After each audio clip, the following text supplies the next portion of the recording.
सच्ची प्रेम की निशानी ताजमहल के बारे में कौन नहीं जानता, जिसकी खूबसूरती से पूरा विश्व आकर्षित है। आज हम उसी ताजमहल के बारे में महत्वपूर्ण जानकारियां लाए हैं जो हमारे देश के गौरव को और भी अधिक बढ़ा देता है। तो हेलो फ्रेंड्स, मेरा नाम है एस के विश्वास और स्वागत है आपका हमारे YouTube channel education and entertainment by S के में। तो फ्रेंड्स, वीडियो को शुरू करने से पहले आप हमारे YouTube चैनल को सब्सक्राइब कर दीजिएगा एवं सामने दिख रहे हैं घंटी के बटन को दबा दीजिएगा ताकि मैं जो भी वीडियो लाऊं वह सबसे पहले आपके पास पहुंचे। तो फ्रेंड्स, चलिए शुरू करते हैं। ताजमहल इतना खूबसूरत है कि जिसका वर्णन शब्दों में नहीं किया जा सकता। जब अमेरिका के पूर्व राष्ट्रपति बिल क्लिंटन भारत आए थे और उन्होंने ताजमहल को देखा तो उन्हें यह महसूस हुआ कि दुनिया में दो ही प्रकार के लोग हैं, एक वो जिन्होंने ताजमहल को देखा है और एक वो जिन्होंने ताज को नहीं देखा। ताजमहल की खूबसूरती सच में सभी को आकर्षित करने लायक है। यह सुबह के समय हल्का गुलाबी एवं रात के चांदनी में चांदी के समान प्रतीत होता है। ताजमहल को दुनिया के 7 अजूबों में से एक माना जाता है। दुनिया में अनेकों इमारतें उपलब्ध हैं, लेकिन ताजमहल जैसा आज तक कोई नहीं हुआ। जब आप ताजमहल के अंदर जाइएगा तो प्रवेश द्वार पर एक थुलुट लिपि में लिखा गया लेख मिलेगा जो इस प्रकार है। हे आत्मा, तू ईश्वर के पास विश्राम कर, ईश्वर के पास शांति के साथ रह तथा उसकी परम शांति तुझ पर बरसे। इस लेख को लिखने वाले का नाम अब्दुल हक था, जो ईरान से बुलाए गए थे। बादशाह ने इनकी आश्चर्यजनक टेलीग्राफी को देखकर इन्हें उपाधि के रूप में इबादत खान नाम दिया था।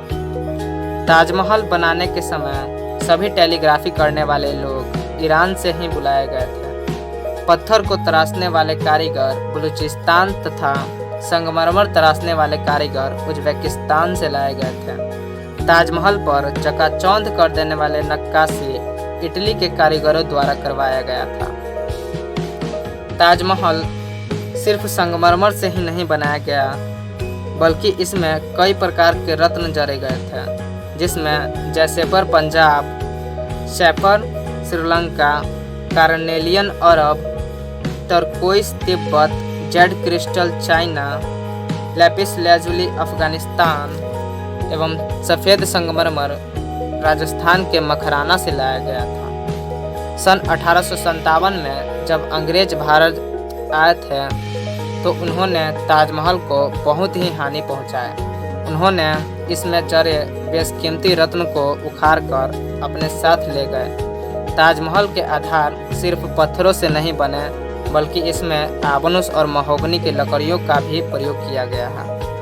इन लकड़ियों का ये खासियत है कि इसे जितनी पानी मिलती रहेगी उतना ही यह मजबूत बने रहेंगे और ताजमहल के आधार में इन लकड़ियों को नमी यमुना नदी के जल से प्राप्त होता है। ताजमहल का निर्माण शाहजहां ने करवाए थे। इसकी निर्माण की लागत उस समय करोड़ों में आंकी गई थी, लेकिन वर्तमान में इसकी कीमत अरबों में आंकी गई है। कई राजाओं ने ताजमहल की सुंदरता को देखते हुए ऐसे ही इमारत बनाने का प्रयास किया, परंतु ताज की तरह वे नहीं बना पाए। ऐसी ही एक इमारत हमारे देश में भी है, जो बीबी का मकबरा नाम से जाना जाता है। इसका निर्माण आजम शाह ने अपनी मां दिलरस बानो बेगम के याद में करवाए थे। ताजमहल का निर्माण मुगल वंश के 5वें शासक शाहजहां ने अपने प्रिय पत्नी मुमताज बेगम के याद में करवाए थे। इनका असली नाम अर्जुमंद बानो बेगम था। बादशाह शाहजहां इनसे बहुत ज़्यादा प्यार करते थे। बेगम मुमताज अपनी 14वीं संतान को जब वो जन्म दे रही थी तभी उनका देहांत हो गया। उस समय वह बुरहानपुर में थी। कुछ समय के लिए उनके शव को बुरहानपुर में ही दफन किया गया। जब ताजमहल बनना शुरू हुआ तो उनका शव ताजमहल के बगीचे में लाकर दफनाया गया। ताजमहल 1628 ईस्वी में बनना प्रारंभ हुआ, एवं 1658 में बनकर तैयार हुआ। ताजमहल के बनने के बाद रानी के शव को ताजमहल में दफन किया गया। जब शाहजहां के बेटे औरंगजेब ने अपने ही पिता को बंदी बना लिया और साम्राज्य की शासन व्यवस्था को अपने हाथ में ले लिया, तो उसने अपने पिता की अंतिम इच्छा पूछी।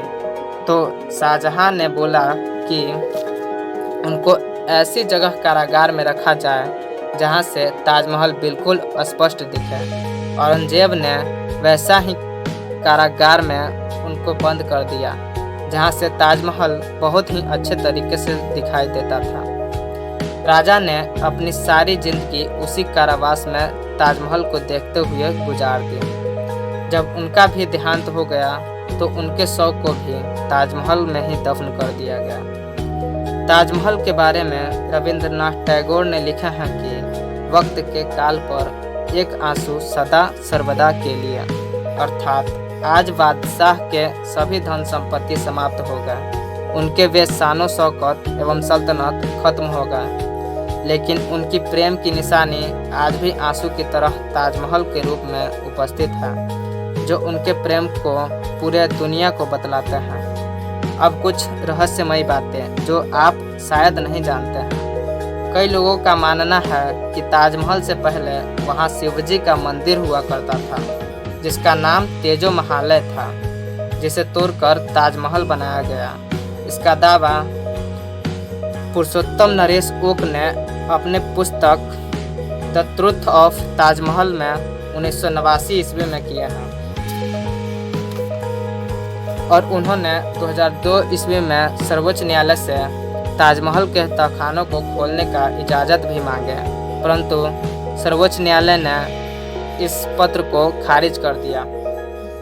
भारत में सबसे ऊंचा ऐतिहासिक इमारत कुतुब मीनार को कहा जाता है, जिसकी ऊंचाई 72.5 मीटर है। लेकिन यह आपको जानकर हैरानी होगी कि ताजमहल की ऊंचाई 73 मीटर है। और आखिरी बात, सभी पर्यटक ताजमहल घूमने तो जाते हैं, लेकिन वे ये नहीं जानते कि वो जो सामने देख रहे हैं वह ताजमहल का पिछला हिस्सा है, बल्कि जो शाही दरवाज़ा है वह ताजमहल के दूसरी ओर यमुना नदी की तरफ है। अगर इसका कारण जानना चाहते हैं तो हमें कमेंट बॉक्स में ज़रूर बताइएगा। तब तक के लिए धन्यवाद। आप हमारे YouTube चैनल को सब्सक्राइब कर दीजिएगा एवं वीडियो को लाइक कर दीजिएगा। Thanks for watching.